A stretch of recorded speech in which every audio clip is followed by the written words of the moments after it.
Hello, I'm Dr. Alan Weidner from Massage Chair Relief, and we welcome you to our live stream, Massage Chair Relief Live. And our guests today are some of the folks from Human Touch. And welcome David Wood, who's the CEO of Human Touch. We welcome Dale Shepard, who is the VP of Consumer Sales for Human Touch. You've probably seen Dale and David on videos that I've done in the past. And we welcome you back. And Kathy Liu, the online sales manager and also our account manager for our company. And we welcome you all to this format. Thank you for joining us. Yeah, great to be here. Thank you for having us. And you're all based in California, right? I mean, Human Touch is in Long Beach, but you all live in California, I assume, right? No, nobody's working remotely from another state. And then we're also expecting Eric Beatty and Beatty. Is it Beatty, right? Great. Yep. Eric Beatty, and he is the field events manager, and he's going to be on this call at some point. And is he from California also, or does he work out of state? He's based outside of Atlanta. Outside of where?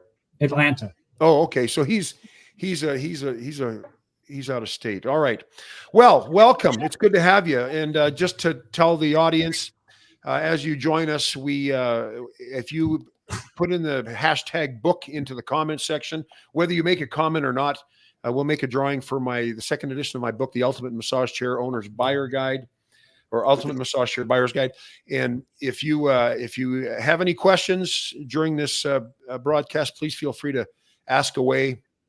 And of course, if you just have comments or anything like that, please just let us know. We want to hear what you have to say, and you can express your comments at any time. We may not be able to get to it the moment you express or enter the comment, but we will get to it unless the topic's already been covered, and then we don't want to get redundant.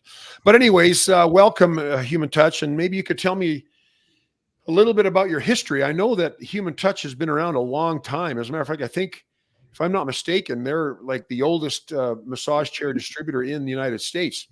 And I remember getting a jacket from you guys as a gift years ago. And that was 43 years, I think, when you'd already been around, I think, or 40 years or something like that. Yeah. Maybe tell me a little history, David, about the company and how you got to where you are today. Yeah, no, you've got a good memory, Dr. Weidner. We're actually, in fact, 2024 will mark 45 years, actually, that we've been yeah, long time, huh? It is. And we are really the first and oldest provider of massage chairs and other wellness products to the market here in the U.S. So started up in 1979. Originally, the company was founded by a single individual who started importing some massage products out of Asia into the U.S. on a very small basis. It was originally massage tables and some other products, and then that evolved ultimately into some of the earliest chairs. If you remember, like HTT 10 and some of the you have to go way back. These go back before my time. I've not been around here for 45 years, but the company's been around that long. But as a whole, we were really the first to bring the product into the U.S. And of course, it expanded for many years on the back. It was all pre-internet, pre-online, or anything. So when you went to figure out what was new and cool in technology, you'd either go to your Sharper Image store or you'd go to your Brookstone store. And it was really through those retail venues for a long, long time that massage chairs and our products became known and used, and the business kind of grew from there. And you recall, Dr. Weidner, I mean, some of the older chairs that we had back in the day, you know, the old HT 125 and before, I mean, you think today about the products that are available, and back then, and it couldn't be more different, right? Yeah.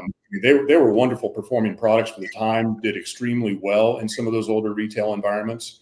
But you think about how much the industry has evolved, how much the retail landscape has evolved. It really has become an entirely different market, and honestly, a exciting marketplace with massage chairs in the U.S. over the last number of years. So, yeah, we've evolved a lot over that time. Our products evolved a lot. Our philosophy of the market's evolved a lot, and obviously a lot of new and exciting products that we're now launching. Well, you know, when I started in this business in 05, I mean, I bought my first massage chair, I think in 2002 or 2003, and it was an HT 125. but we had even purchased a chair before that for a local golf course. I think it was the HT10. Yeah, and I remember when I first started my online business, I started as a website. And I remember calling you guys. I think I've shared the story with you. I remember calling you guys and reaching out and saying, "Hey, I want to start a website, and I'd like to carry your chairs if I could." And really, you guys were the only main game in town. There were a few Panasonics and Sanyos around, but Human Touch was the one big distributor. And I think the internet was still so new at that time, in terms of it wasn't new, but it was new in terms of feeling comfortable as a vendor and as a customer to be buying and selling online. And I remember I can't remember who the fellow was that I spoke to at the time, but he got back to me. He says, "Yeah, we're not sure about this. We're not really comfortable selling chairs, letting you sell chairs for us." Well, and then I came back to them and asked him again later, and he says, "You know what? Yeah, okay. Here are some ground rules, and the ground rules were you can't advertise for less than what our price is, and it's all the ground rules that everybody now espouses." But I was so excited when you guys gave me the go ahead, because you were really the only chair I carried when I first started. Yeah. Yeah. And so you were something of a pioneer then as well, in this space.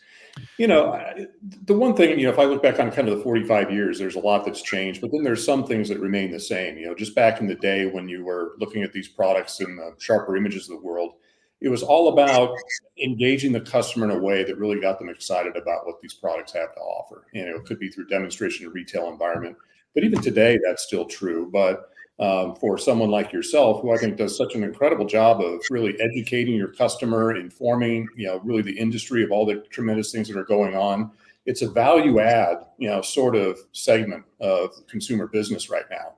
And it's folks like yourself who I think evangelize this product and have so much to offer and educate the consumer base. It's a benefit to all of us who are able to participate in this segment.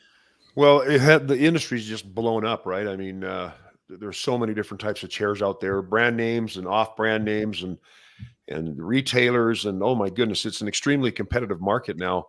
But there is still, in my opinion, there's still room for, I don't know, I got to be careful how I say this, but there's still room for objective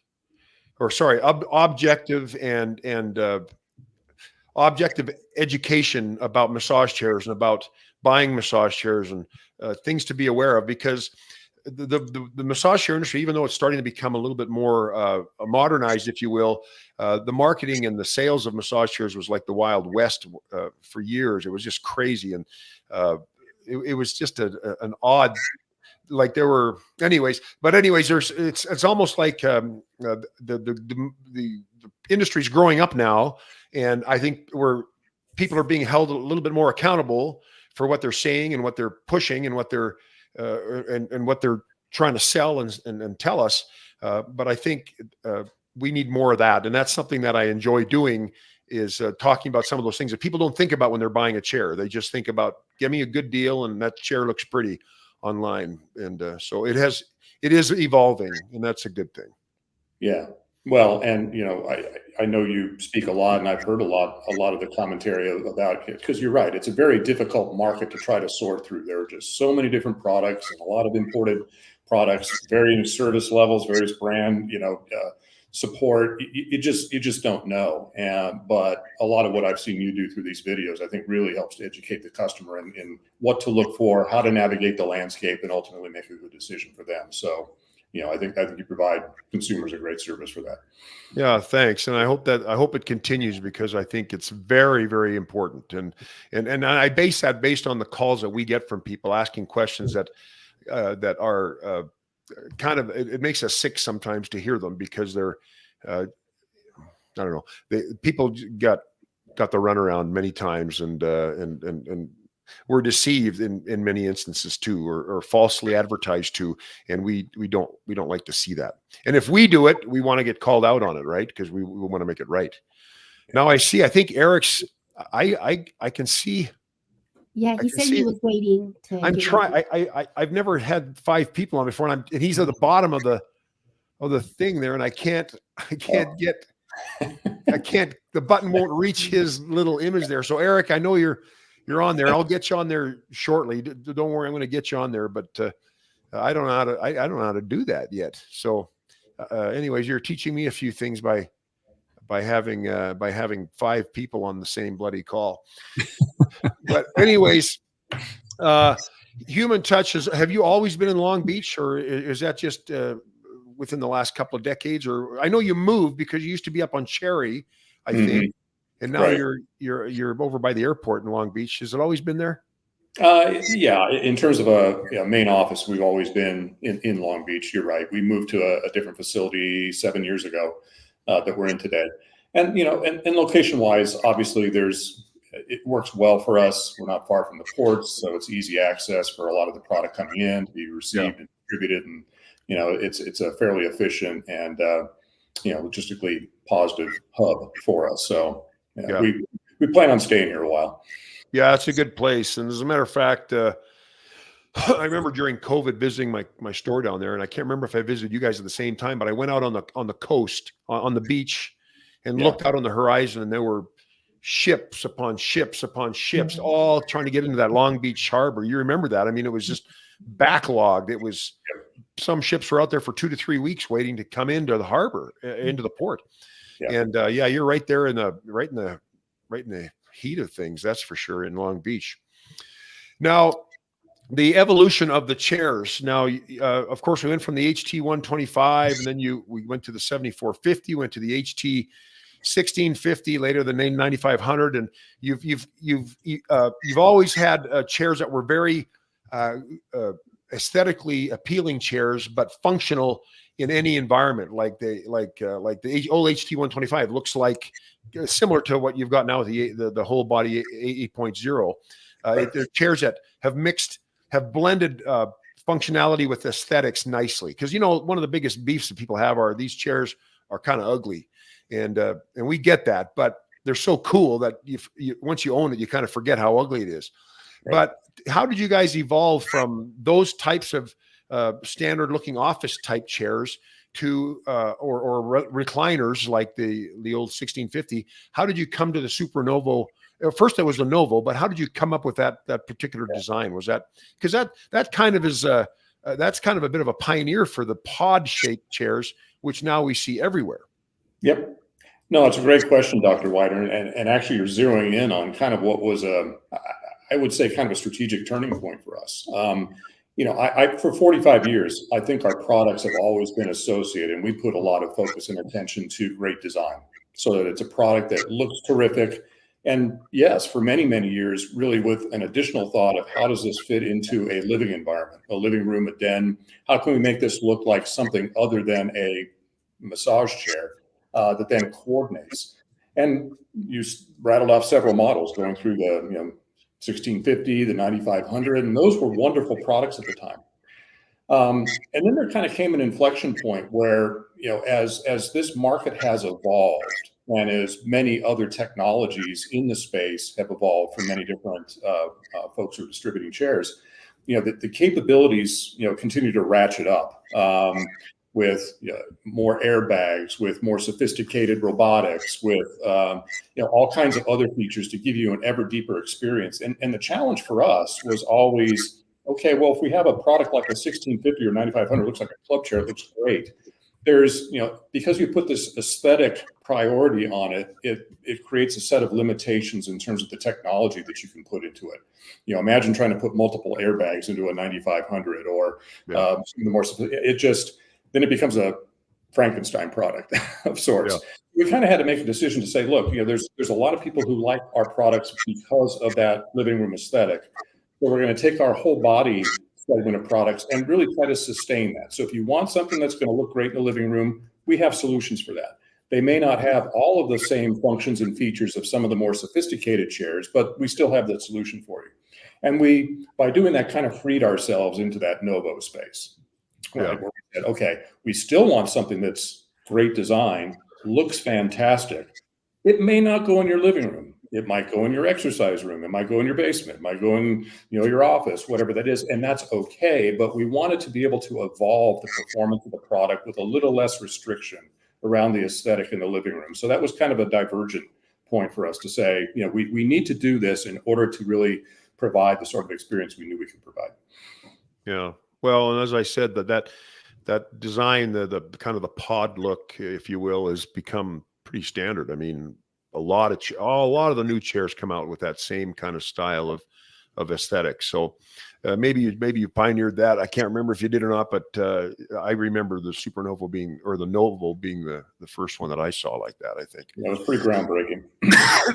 Yeah, it is. And you've got some new products coming out, and we'll get to that in a moment. But just a bird's eye view and general picture, David, do you have anything you want to add to what we've discussed so far before we drill down to particular products? Yeah, well, and we'll drill down, and there's a lot of exciting things to talk about there, and some fantastic solutions that are coming.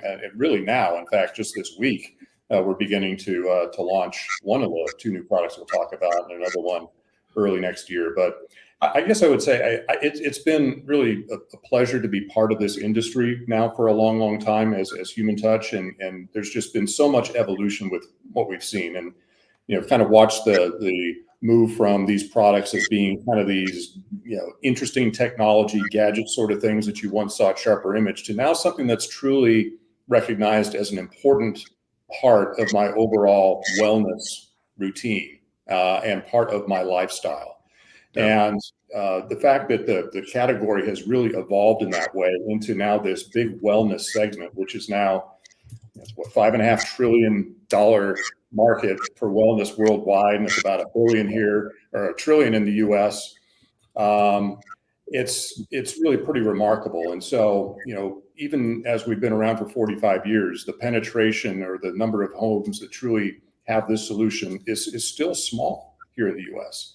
So, while there's been so many inroads, there are so many more folks who are still learning about the opportunity to really improve their life through the products that we have. And so it's really a pleasure to be here. Yeah. Well, you've got a couple of big ones coming up here, product launches, if you will. And we'll get to that in a minute. But David, I know you're going to be taking off a little early, but I just wanted to make sure you got everything in that you had to share. Yeah, no, I appreciate it. And maybe if I clear my space, Eric will be able to slide in. So yeah, We'll fit Eric in as long as he as long as he's very aware of where he sits on the totem pole. David's there at the top. Yeah, if we were doing by totem pole, he'd be in already. I'd already be out. So, well, thank you so much, David. I appreciate you taking time to be with us today, and look forward to years of continued working with you. Yeah, it's my pleasure. I look forward to seeing you again soon. Yeah, I actually will be coming down there.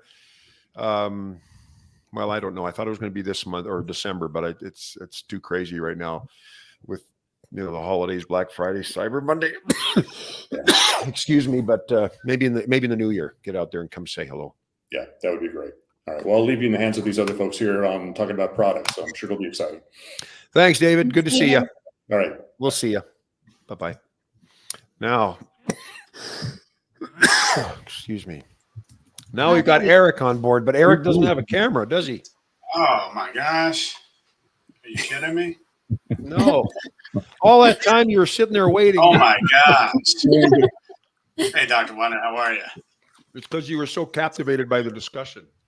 Exactly. Anyways, Eric is the field events manager, and we welcome you, Eric. You took the place of David, and we expect you to perform now for us, please. Well, anyways, I'll do my best. Thank you. Well, see what you can do if you can get your mug on. Yeah, there. Nice to see you. But anyways, I thought maybe we talk a little bit about the new products, and boy, you guys you bit off quite a bit here on this. You've got two new models coming out. One is and they're both iterations of the Supernova, and the 2.0 is out now, from what I understand. Correct? That's been launched this month, right? And then what's that? Yes. I was going to say that is true, and David alluded to that by saying right now we're in the middle of it. So the 2.0 is out and available, and but it is brand spanking new, absolutely. And the X is coming out. Is that in December, or is that going to be in the first of the year? Well, that'll be the first of the year. More likely the beginning of February will actually have it available and start to ship. So that's the game plan right now. Well, the old, well, now I'm calling it the old, but the Supernovo is still a popular seller for us. And so, excuse me while I take a cough drop. I apologize for the coughing. But anyways, that chair is still a popular seller for us. Now, tell us what the 2.0 has that the regular Supernovo doesn't have. So I'm going to let Eric talk to that Like because we spent a great deal of time with the chair and the two chairs together. yeah, so Dr. Weidner, yeah, we were very excited about the 2.0. As you know, the Super One has been a top selling chair, and it still continues to be. And so what we normally do, as we did with the Novo and the XT in the past, is we listen to our customers and we try to improve upon, right? So one of the biggest differentiators in it is I like to think of the Supernovo 2 more as like more of a therapeutic chair, if you will. And what I mean by that is it has the ability to give a more intense, vigorous massage. One of my favorite aspects of it is the neck and shoulder massage is just amazing. And we get asked about that a lot, right? In the past, everybody always wants more on the neck and shoulders. And so, again, listening to what people want, that's what we've done. It is a smooth massage. It has what we call an IntelliTrack robot, and what that means is it follows the curvature of the spine. So it really maps out the curvature of the spine and just really gives you a really smooth massage.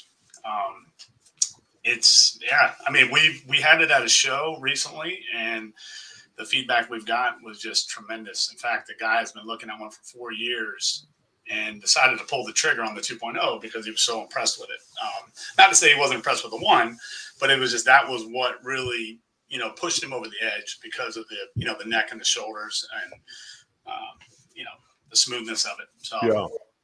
Well, and that chair already had pretty strong massage. Exactly. Supernovo. So if it's even stronger now, I'm sure the people that love intense massage are going to dig that. Exactly. You just said it. Some of the other things we've upgraded with, we went with we have JBL speakers now, which are, again, something that people have asked for. They wanted a better sound system. So we've added a premium JBL sound system in it. One of the other great features of this chair, too, is the app. You're going to be able to control everything with the app. And it has memory settings in the app. So you can fully customize everything and create memory settings. The app also has meditative sounds in it and programs. We have a partnership with BrainTap, and so we have some BrainTap guided meditations in it as well. So very exciting, very exciting. We've been getting great feedback on that. So I mean, again, we just improved upon. We added the body sensing scan. You could turn it off, turn it on if you want. You got the wireless speakers. Yeah, exactly. Mm-hmm. Right. So, well, it looks like you also have I'm looking at your comparison chart here. The last used memory of shoulder height detection. So, I mean, I know on the Supernovo, you change manually the height of the rollers. You can manually set that yourself rather than hoping that the chair finds the right height. But now, what does this mean? A last used memory of shoulder height. So how long does that stay in the chair, that memory of that last detection? I mean, until you change it, if it'll stay on that last setting until you change it, So, but you can still select it manually. You can still set it manually. Correct. Right? Correct. So you go into your settings and you would turn off the auto sensing. Me personally, with the guys out in the field, we kind of like just being able to manually do it, right? Because it takes a little time to do the scan. But again, so you have either or, whatever your preference may be. But again, with the app, you go in, you put your height in the app, I'm 6'4", I put in 6'4", and it's going to actually go to my height automatically with using the app with the memory programs and stuff. Well, Another cool thing about that, Dr. Weidner, is let's say a remote broke or you didn't want the remote, you could actually unplug the remote and just use the app for everything. So you don't even have to have the remote present. With the Super One, you do. And for anybody that has a Supernova 1, the app will work with the Supernova 1 as well. So, oh, really? Yes, sir. Apps are kind of a fickle thing in our industry. We don't see a lot of it. Like that's one of the things we have on our comparison chart. Does an app work with it? And very few do. And I think in the past, it's been kind of a pain in the butt to get the app to work on the chair. Have you found that it was? And honestly, both these chairs have the app. Did you have the app on the old one as well, on the Supernova 1 as well? I don't remember. We did. Yeah. It was more of a basic app, Dr. Weidner. This particular app that I'm speaking of is our own, human touch app that we've developed, and it has taken, a lengthy amount of time to develop. Yeah. Something else, again, with this app is it'll be launching, early next year. It's going to be voice activated as well. So our virtual therapists will now be through our human touch app, just to give you, an idea on that. So to answer your question, it is very smooth. It's very, the user interface is very simplified. So it's very interface friendly, very user friendly. Yeah. Which is, again, a big deal, right? Because some of those are, just not very good. Yeah. Dr. Weidner, to your point on the app development is a very time-consuming process as well as very costly. So this is something that we've been working on. If you go all the way back to the HT 9500, we were the first app-enabled chair on the market, and that actually really preceded the market's acceptance of such a device, right? So you didn't really have people using that at the time, and that was, again, a very expensive thing that we did in conjunction with Apple. So that was that lasted for quite some time. So this again has been a big investment on our part to try to separate us from everybody else, and also to make the experience in a chair to be more about enjoying the chair. You're going to have your device anyway. We know people do, but having a controller and a device and whatever else you may have, it just complicates things. So this is the whole idea behind this, is to actually make people be that much more comfortable in their own space with something that they're going to have that device anyway, as we've said. So it's might as well use it to control your chair. We have one comment here from a fellow. He's asking a question. He wants to know why there's not more leather chairs. And that's a good question. I would assume off the top of my head that it's cost, but you had the old 9500. That was a leather chair. Yeah. 1650. Yeah. Why don't more massage chair companies utilize leather upholstery? That's a good question. The cost is obviously a big part of it, if not the biggest part of it. It's really not so much the leather, is that the polyurethane and those materials become so much better over the course of time, and they are so. You can show furniture buyers polyurethane, they'll think it's leather, and you did that 20 years ago, and that never would be the case. So it's not easy to differentiate, and so I think that's really what it's come down to. That cost, of course, is a lot less. They certainly uphold themselves over the course of time much better than leather, and that's another primary consideration. Yeah. So we do have other products, as you know. Our Perfect Chair line has plenty of leather options, and those are very successful. And the Gravis chair. Gravis chair as well has massage and leather. That's correct. So those chairs continue to sell well, and we will talk about the X, but the X will have some leather options. Yeah, well, I'd like to talk about that in just a moment. You've got the pad sets and things like that, but from as an observation, as a retailer that sells multiple brands of chairs, we do see. Of course, we don't have a lot of leather chairs to base any kind of anecdotal study on, but we do see chairs that disintegrate, like the chairs where the upholstery disintegrates. And when I say disintegrate, I mean it disintegrates. It chips away and eventually just falls away. Now, that's not everyone. not every synthetic leather chair, but every company seems to have that happen from time to time. Not on any one particular model, but we sometimes see that. And I don't know how it's obviously something in the manufacturing process where maybe they got a bad batch of leather or synthetic leather. I don't know what it is. And come to think of it, I don't think I've ever seen it with the Supernovo, to be honest, or any of the earlier human touch chairs. But we do see that on most companies do have issues from time to time with the synthetic leather. But I think the assumption is regular leather, good quality leather will not break down like that. Are we mistaken thinking that, or? No, I mean, there's actually leather. There are three grades of leather really. And uncorrected leather is leather that's never been treated. It's never been fixed. And so it tends to be much stronger than even your normal high-end leather. And so our chairs, like an HT 9500, for example, the HT 1650, those are always uncorrected leather. And it's only, if I'm not mistaken, it's only about the 5% of all hides are uncorrected. So it was a very, very small batch of leather, but it also was the toughest leather. So you wouldn't see that happen. Frankly, there have been issues in the past with synthetics that have disintegrated, as you're saying, Dr. Weidner. Come to find out that a lot of times it's just where these chairs are kept. Yeah. And we had a run way back in the day of people in Hawaii having issues with their chairs, and it just seemed to be concentrated in Hawaii. Well, come to find out that several of these chairs were kept outside.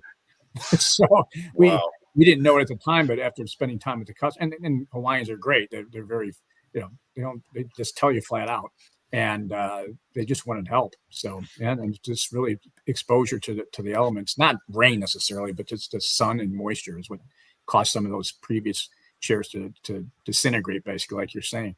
But certainly in this day and age, you shouldn't see that.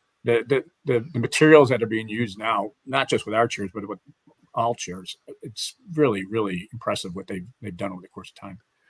Well, I hope that's true, because we get this issue, we hear about it. And again, it's not one particular brand or one particular model. We just hear about it happening from time to time. And I can see why someone is concerned about the upholstery. Why don't you have leather? Because leather, you think of, an automobile that has leather seats. Man, growing up as a poor teenager in Canada, I always had cheap vinyl seats, and those suckers would crack. Of course, it was in the cold in Canada, but they would crack and they would fall apart. But then you get a car that has a leather seat, and wow, it's durable and it lasts and takes a lot of abuse. Most of the abuse anyways. But so I'm wondering if chairs are ever going to start going back to a leather upholstery. Maybe not. The cost is probably the biggest, most prohibitive thing. Yeah. Well, if people will pay for it, then certainly if there's a market, we'll try to meet the market. But we're going to find out here soon. Yeah. Yeah. Well, I like I said, I've never seen that happen with our Supernovo, and we have it in each of our showrooms, and we've sold a lot of them, and I've never heard anybody complain about that. But we do get that from other models, and this is a follow up to this question that this fellow was asking: why is there not more leather upholstered chairs out there? Well, now tell me about the X. Now, I saw the X when I was visiting you, and we talked about the Rove chairs, Dale, but it wasn't functional. It was just mostly just a placeholder, if you will, for the X. But tell me a little bit about this chair, and I don't know who wants to speak to that, but I'm quite interested in this chair as well. Well, I'll speak to it, and just to give you some background on it, because we've never ever spent so much time, energy, and money in developing a chair. This goes back several years. With this concept of creating a chair that had an attractive way to enter and exit it, where particularly with the pod chairs, it becomes a little bit more of a challenge to get in and out, as people know. And we've seen some other chairs come out with doors that move and do different things. But this concept was to try to create a chair that had a door that actually opened up, and we don't have a video of it here, but a door that opened up, you could still put it into a normal size space and allow you to easily enter and exit the chair. And so that alone was quite the project. And yet here we are all these years later. So that was just one thing that kept this project from launching 3-4 years ago, let alone 5. So here we are. And beyond the doors on this chair, there's just it's a huge leap forward in terms of the massage mechanism. And of course, as you mentioned, the ability to design your own chair, basically with interchangeable pad sets as well as side panels. Yeah. And that'll be a big leap forward for us in the industry. Well, now on the description for the massage technology, you call it a multi-dimensional duo sync with HT Flex S and L track system. Can you elaborate on that a little bit? Well, the really the best way to look at it is it's separate massage mechanisms in the chair, not necessarily interconnected. So they're working together, they're working in conjunction, but they're not interconnected. Does that make sense? And so they're independent in a certain way of each other, and that's the experience that you're going to get in this chair. You're able to do a few different things that you've not experienced before. And I think one of the things that I've experienced in the chair, and it's unfortunate last time you were in, you weren't able to experience it yourself, but is the stretch feature. And yes, everybody touts their stretch feature. And it is something to tout because that's what people are after in a lot of cases, right, Dr. Weidner? They ask about the stretch. That's what they're familiar with, or their chiropractors or whatever the case may be. This chair has the ability to lift you up and out and down and simultaneously, something I've never experienced in a chair before. And truly for me, that's been just a big difference in a stretch experience. Now, when you're talking about working independent of each other, are you talking about the tracks? The tracks they're actually split track, or what? That's the term I use, but in the industry, there's a lot of different terms for it. Is that what you're talking about? Yeah, pretty much. I guess it's a good descriptive term to use. So that in essence, it is, for all intent and purposes, it is a split track in terms of the way it works. Yeah. Oh, great! I did not know I wouldn't call it that, but I think that's a great descriptive term as your experience in chair. It feels as if you're completely separated. So, yeah. Does it have separate roller mechanisms on each track, or is it one that just kind of bridges that gap for both sections? It's separate. Yes. Oh, it's separate. Yeah. Okay. Well, good. I didn't know that. That's new to me. Or news to me. So thanks for telling me that. What else can you tell me about that chair? It looks like you've got some interesting calf rollers that are working. Is this the first time you've had calf rollers in a Novo model? I think so. No, I don't think calf rollers. No, I don't think so. With the calf massage. What's that? There's not calf rollers per se. It's an actual mechanism that moves on the calf. Is it like the old paddles that you used before for the? It mimics. Yes, it's very similar to our technology that we've had in the past, and it actually goes beyond that in a way that it brings your calves up and out of the chair to a certain extent. It's a pretty effective tool. It's different than anything that we've ever done on the Novo line of chairs. Yes. Wow. Absolutely. Very cool. I think you're going to enjoy that. That's very effective. Yeah, I'm looking forward to try that chair out. What do you mean by in terms of zero gravity? You've got something called a horizon rest. What do you mean by that? Yeah. So that's a lay flat. And when you think about chairs no one really claims to lay flat, but chairs generally don't lay flat, right? Right. So this chair will basically lay flat. And so that's the horizon rest. Boy, I bet the stretch is pretty awesome on that chair. Yeah, I think the stretch is awesome. Yeah, I mean, you alluded to it, but by hearing of it completely horizontal, laying out horizontally, I can imagine the stretch will be awesome on that. Yeah, well, the stretch actually goes beyond the zero gravity piece and then brings you down. That's the point that I think is really very interesting to see and how that works. And it's just it's a phenomenal stretch. So you're not just laying in a near zero gravity position and being brought down. You're actually being lifted up and then brought down, and that makes all the difference. It did to me. It does to me. So interesting.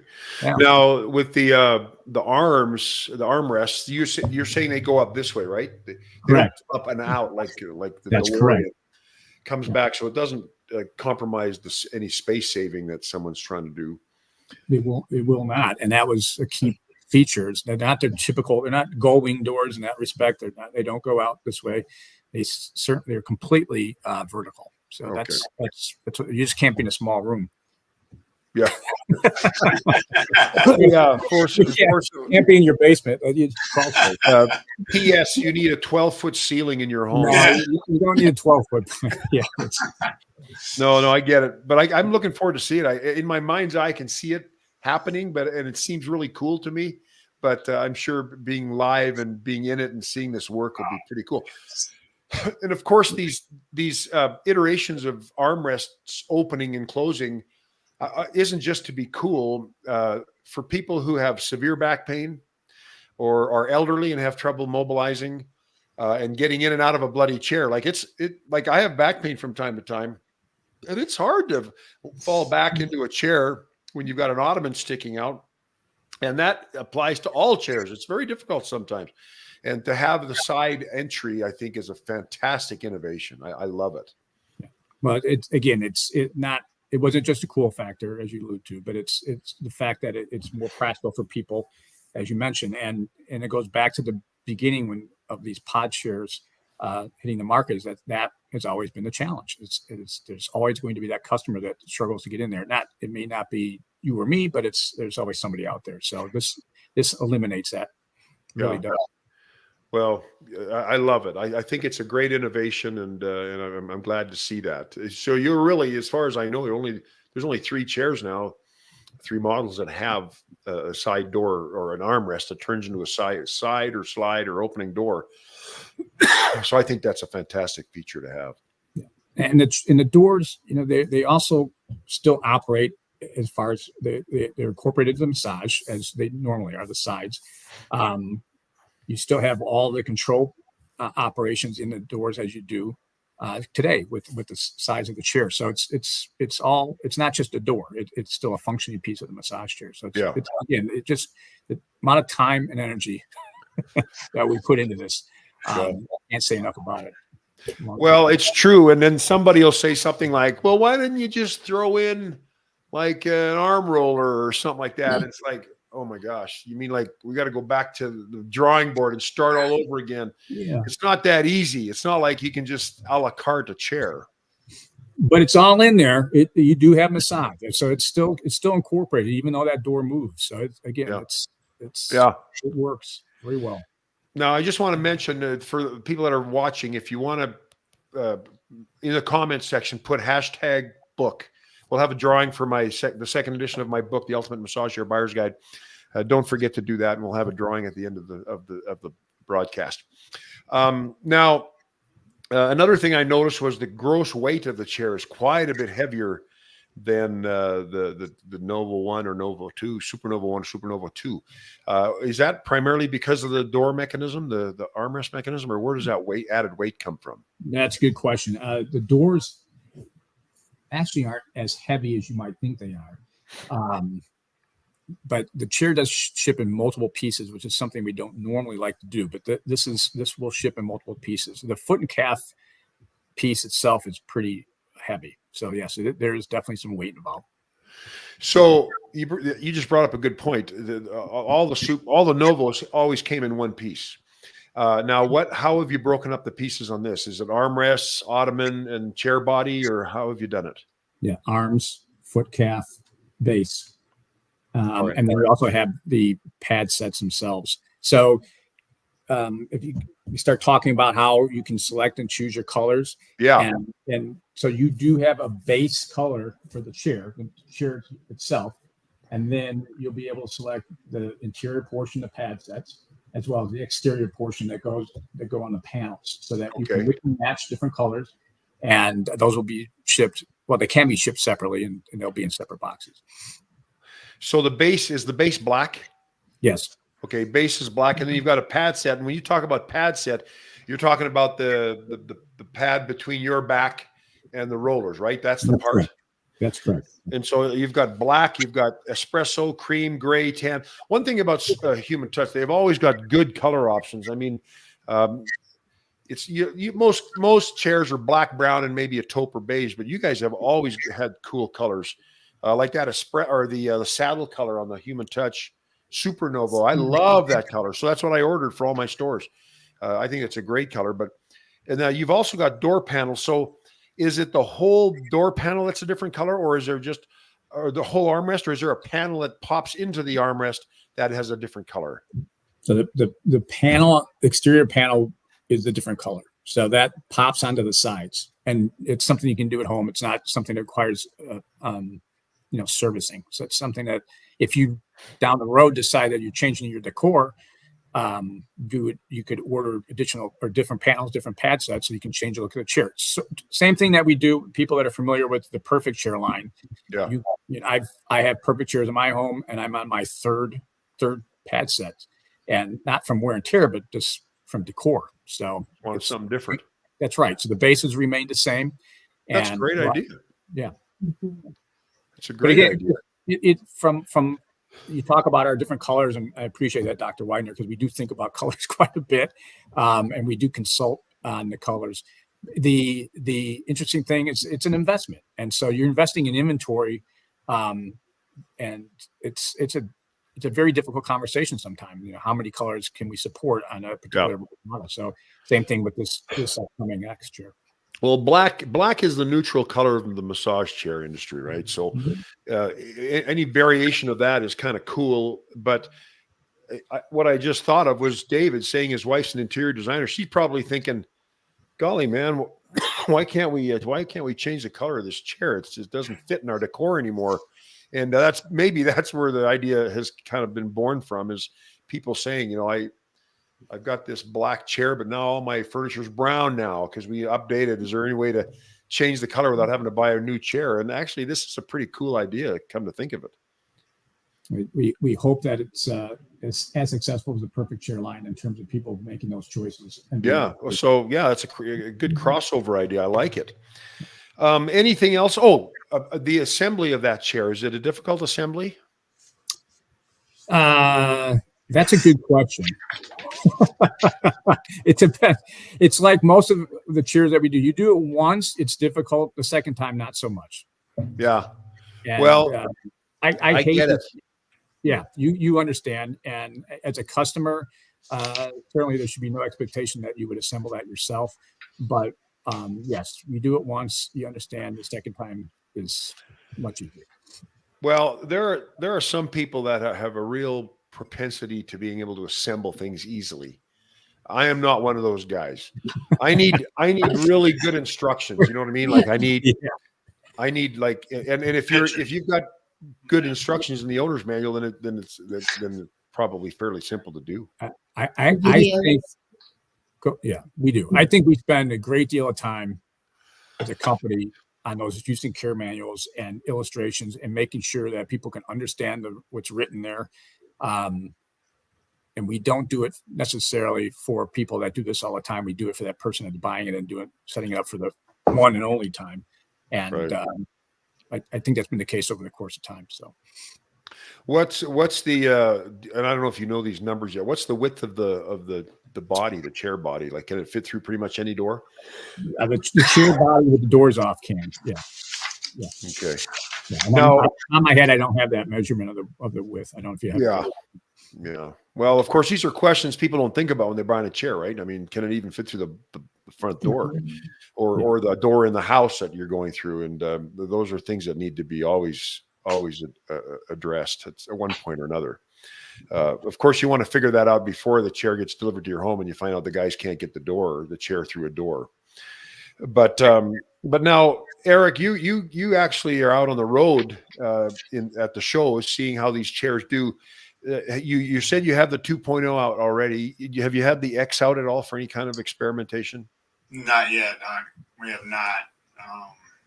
We will. We'll have it at CES. If you're planning to come to CES, of course, we'd love to see you there. I don't know if you're planning to come this year, but. Well, you mean in January? The January? Yeah. Yes, I haven't even thought about that, to be honest, and I need to get on that because we got that and Furniture Market, and I don't think I went to CES last year. All I know is that when I'm done, one day at CES, I'm exhausted. I'm exhausted. Oh, yeah. That's just looking at massage chairs. I'm not even looking at all the other. We like to videotape our distributors and things like that. But sure, yeah. Let us know. We'll put you on the list, Doc, if you want to come. I think I will. I need to get that schedule. I know my wife likes to go too because she Mhm. likes to see all the other things that are going on. And of Sure. course, when Kathy's there, my wife likes Kathy, so Yes. we get to visit Imagine and that. Lauren. have But yeah, lunch. come on down to. Yeah, we've done CES before, so we'd love to have you there again. So Now the 2.0. Now Yes, the sir. price point's $1,000 more. So for an upgraded model, that's not a bad difference in price point. You're looking a little bit higher price point on the X, which makes sense because it's a new chair, new technology, new everything. And I know that there's a lot of work and cost that goes into developing a new chair. Do you feel that are you going to continue to sell the Supernova One?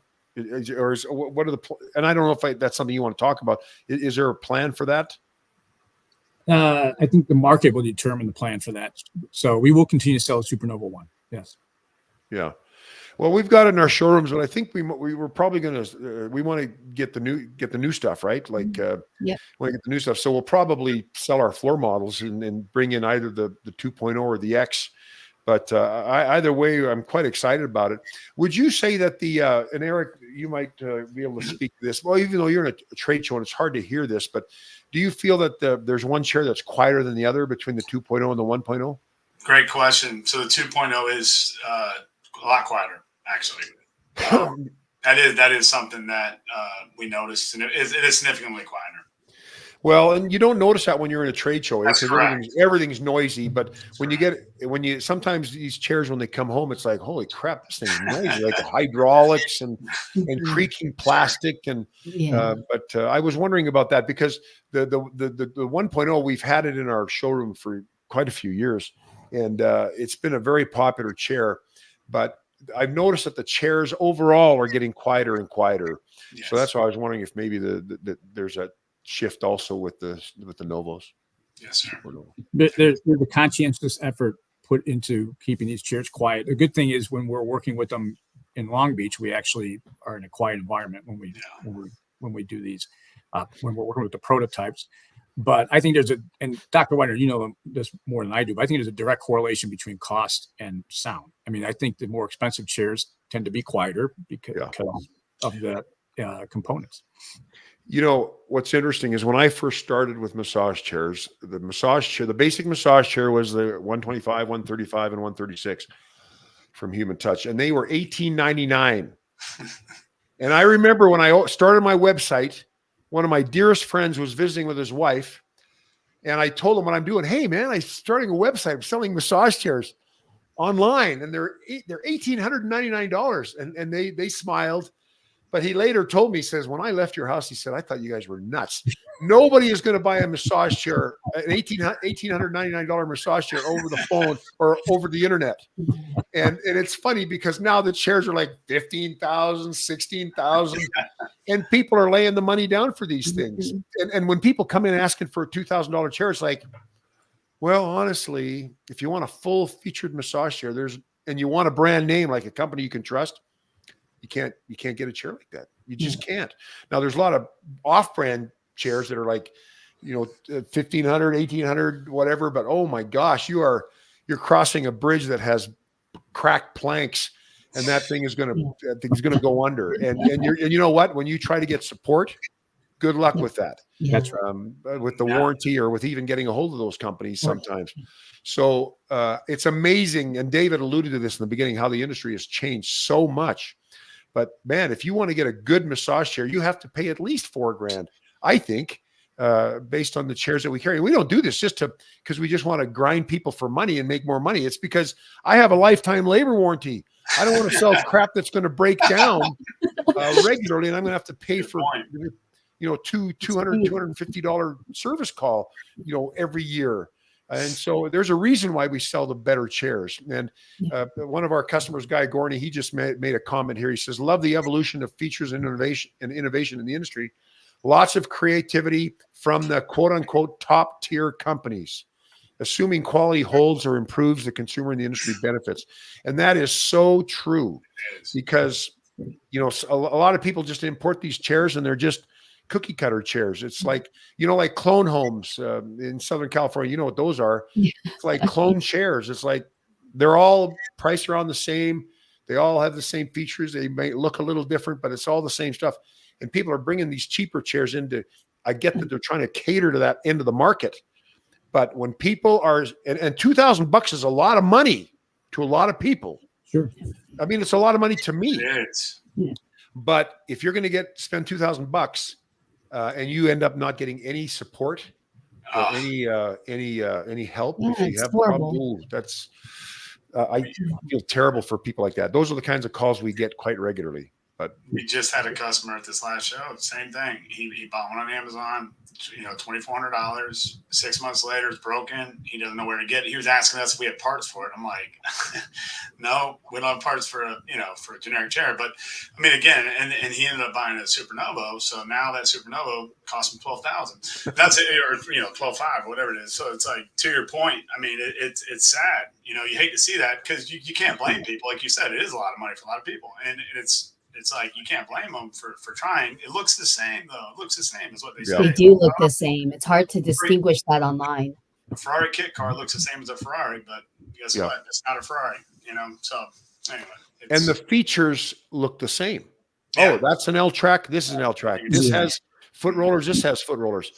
We did a video a number of years ago with our local tech in Utah, Justin, and we went through. It was an Infinity chair, and I don't want to mention the name, but it was an Amazon chair, and he opened up the back of the Amazon chair, and it was like there was wood and cheap plastic. It was oh my gosh, it was embarrassing, and it was a $500 chair. Yep. Nowadays, I think that chair is like $1,600. But I'm thinking, okay, get a $2,000 chair. That's okay. At least you're getting into the market. Yeah.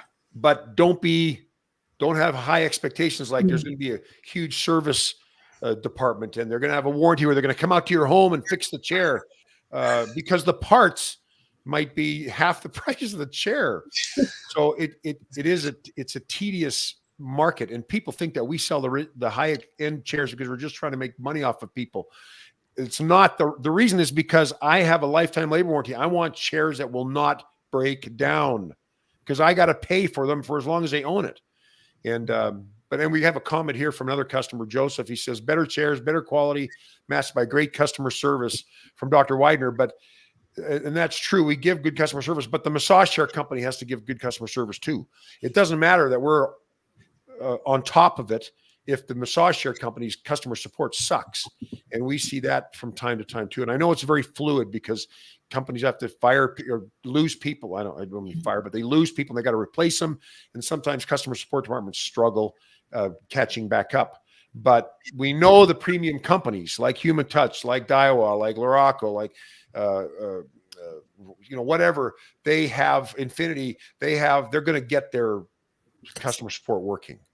And that's something you can trust, but you can't with these off-brand chairs. Anyways, I'm digressing now. I'm going from live stream with guests to my massage chair industry update, which is when I ran about this kind of stuff.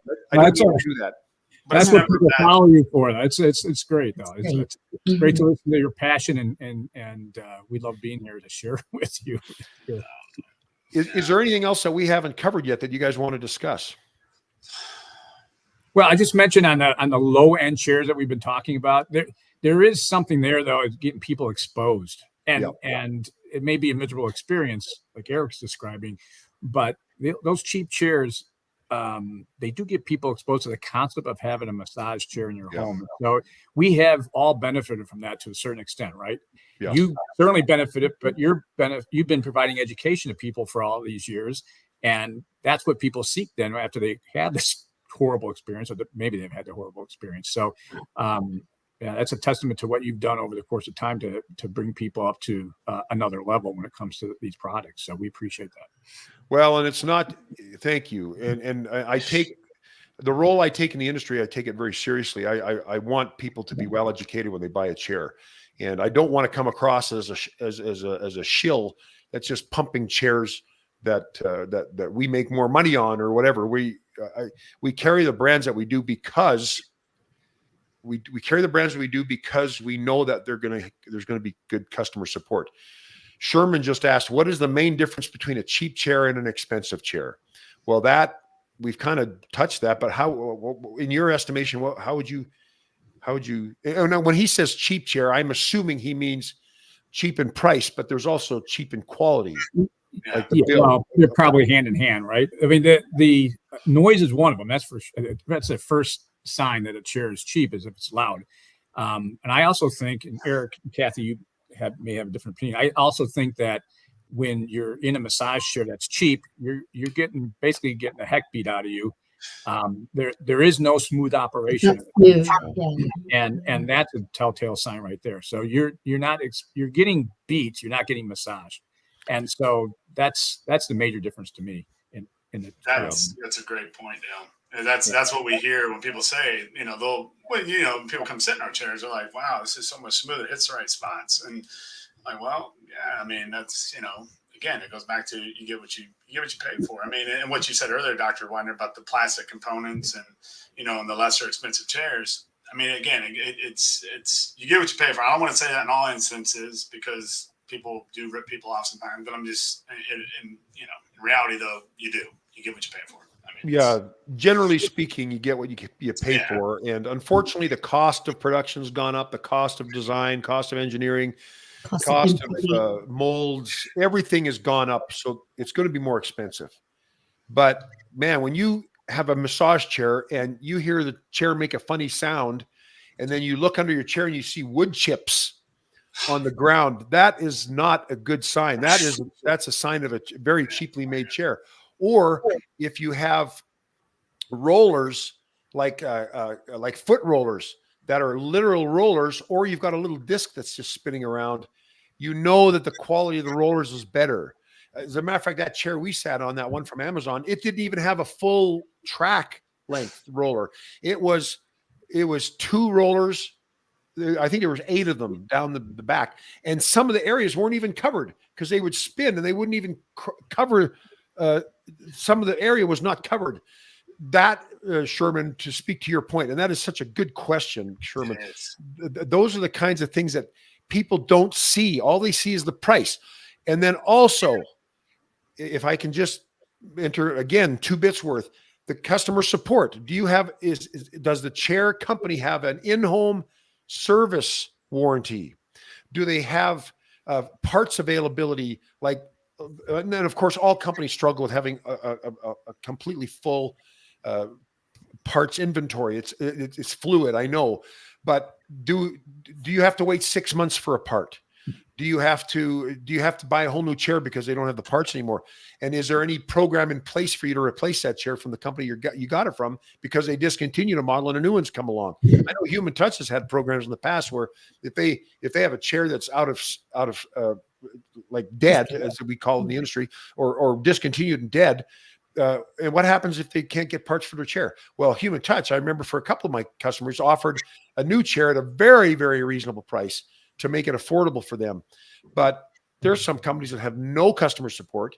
The warranty is you ship the chair back to us and we'll fix it and send it back to you.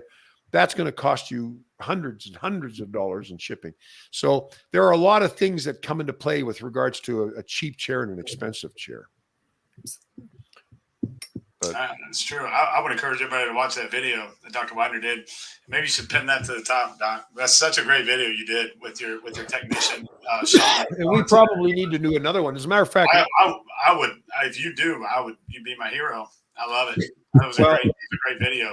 It's an old video, but it's one of our most watched videos, and we may have Justin actually as a guest on one of our live streams because I think he would be very interesting to talk to because he sees everything. Yeah. He sees all the brands and he sees all the problems, and chairs that I thought didn't have high failure rates, he sees all the time. And so I'm pretty ignorant to the stuff he knows, but he would be an interesting resource as well. But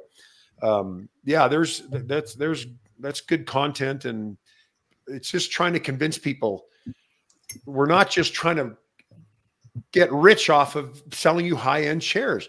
We're selling you higher-end chairs because we know the failure rates are less. They'll live longer. A cheap chair will last you maybe 1 to 4 years, 1 to 5 years, maybe. Yeah. And then middle range chairs, maybe 5 to 10 years. 10 plus, and then but the premium chairs we expect. We expect 15 years. We do expect that. Whether the parts are available or the company's still in business is out of our control, but we expect the premium chairs to last a long time. Yes, sir. But anyways, anything else that you guys want to, any other questions from our viewers, and any other comments from our guests here, or anything that you'd like to say, or anything in closing? I just want to thank you, Dr. Weidner, for all you do and for the industry. I mean, truly, you're just a man of integrity and an expert at what you do. And I thank you for all the videos you do, because it's just, you're very informative, and just, you're amazing at what you do. And we're just grateful to. Well, we really appreciate you, Dr. Weidner. We love the relationship that we have with you, and we're so happy to always, help you with anything that you need. I know you're always on top of your customer service. I see those emails coming from you directly to me and our team. So we appreciate, everything that you do for us. Thank you. Well, I appreciate it. And my mother's 91 years old, and she's an old German woman, and she doesn't like getting ripped off. She holds her money very close to her chest, and doesn't like to spend unless she knows she's getting a deal. And whenever I think of a customer, I think of my mother. And if someone complains to me and says, I don't think that's fair, I hear my mother's German accent voice saying, this is not fair. I can hear her actually saying that. This is a ripoff or something. So I literally try to treat our customers the way I would treat my mother, not just because I love her, because I'm scared of her. I would never want to upset her or piss her off. Even still, after all these years, I'm 64, for heaven's sakes, and I still care about what my mother thinks and what her opinion is of me. And that's we kind of take that approach with our customers. We want to make sure they're taken care of, because they are a part of our family, right? Our Massage Chair Relief family. So anyways, I appreciate those comments. It's something that we work really hard to do. So anyways, thank you. Well, thank you all for joining us today. This is a busy time of the year for the massage chair industry, I know. So I really appreciate you taking time to be here and offering your expertise. And thank you very, very much for doing that. I'll see if anybody, let me just check and see if anybody put hashtag book. No, nobody did. So nobody wants my book. Maybe that is a sign to me. Hashtag book. I just hashtag book. But maybe what I'll do is maybe I'll just not think that my book is that important. But anyways, if you come to CES, bring one with you, Don. Yeah. Well, I'd love to see if I think I got to talk to my wife about January. We need to come out there to the CES. That'd be great. I'd love to. Yes. But anyways, thanks so much, everybody. I really appreciate you being on the call. Thank you. Thank you. Happy holidays. Thank you. Yeah, happy holiday. You bet. Bye-bye now. Thank you so much.